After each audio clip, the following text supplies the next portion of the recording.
E talvez uma das primeiras publicações falando sobre cyberguerra, ela veio justamente de professores lá do King's College, né, que é o Thomas Reed, que hoje até está nos Estados Unidos, ele é um professor alemão, hoje está nos Estados Unidos como professor, mas começou a carreira dele no King's College, junto com o Tim Stevens e outros professores, com quem eu tive o privilégio de ter aula, né?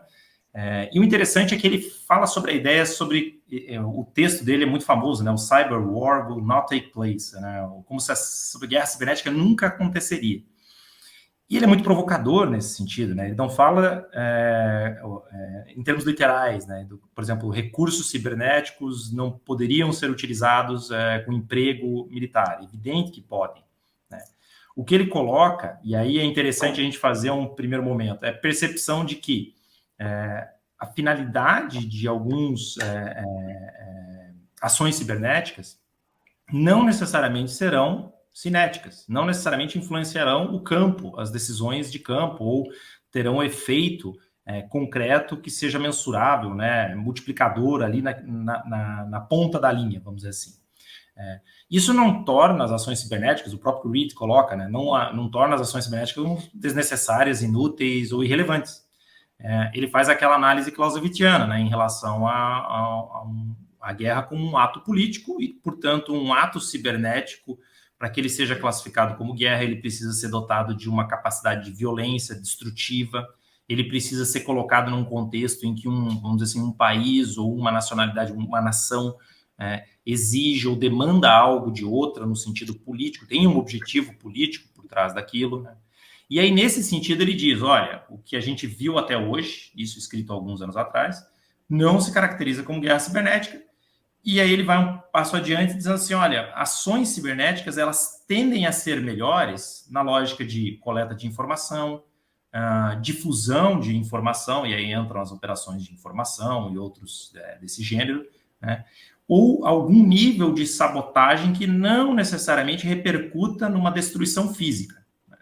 E aí, vamos dizer assim, é um ponto onde ele, naquele momento da história, né, alguns anos atrás, quase 10 anos atrás, né, ele formulou, vamos dizer assim, essa primeira visão sobre o que seria a guerra cibernética e, em alguma medida, o que ela não seria. E se você olha aí, boa parte da minha pesquisa vai justamente nesse sentido. Então a gente, de repente, não vai falar sobre guerra cibernética, mas a gente vai falar sobre ações cibernéticas, o que tem acontecido no espaço cibernético. E, majoritariamente, as ações têm sido com objetivos de espionagem, desinformação, algum nível de sabotagem, sobretudo contra instrumentos e artefatos digitais, só que em altíssima quantidade, e tem se ampliado ao longo do tempo. Então, a gente percebe, vamos dizer assim, um certo dilema no raciocínio sobre a capacidade cibernética ofensiva, que é, ao mesmo tempo, de repente, ela não é substitutiva do instrumento convencional de força, e, ao mesmo tempo, ela não necessariamente vai atuar em paralelo, no sentido de que depende do instrumento convencional, né, da força convencional. Ela pode ser usada de forma independente e pode atingir objetivos estratégicos. E aí, alguns exemplos que a literatura hoje cita, né? Por exemplo, campanhas de longa data que a China tem feito para acesso à propriedade intelectual de empresas ocidentais. Tem sido um exemplo de como um objetivo estratégico de desenvolvimento tecnológico chinês, né, foi feito, a expressão no inglês lá, o leapfrogging, né, aquele salto adiante, de repente com menos custo de desenvolvimento, foi conseguido. Um outro exemplo que o pessoal costuma utilizar, a Coreia do Norte, sofrendo pesadas sanções econômicas, pesadas sanções de vários países, ela tem utilizado meios cibernéticos para, em síntese, roubar dinheiro de bancos e criptoativos para financiar o regime. Então, é interessante a gente observar que um objetivo estratégico do Estado está sendo alcançado por um meio que não é violento, no sentido de destruição ou invasão de território, mas pelo menos o território físico, né? O território virtual certamente é invadido, né? Mas vamos com um pedaço de cada vez, né? Mas nesse sentido a gente percebe a utilidade do instrumento, né? Então, por isso a gente faz, vamos dizer, a distinção entre o que seria uma guerra cibernética e o que não seria uma guerra cibernética, mas ao mesmo tempo não sendo irrelevante, né? E aí seria, vamos dizer assim, uma introdução que eu faria desse conceito, Luiz. Não sei se vai na linha do que você estava imaginando.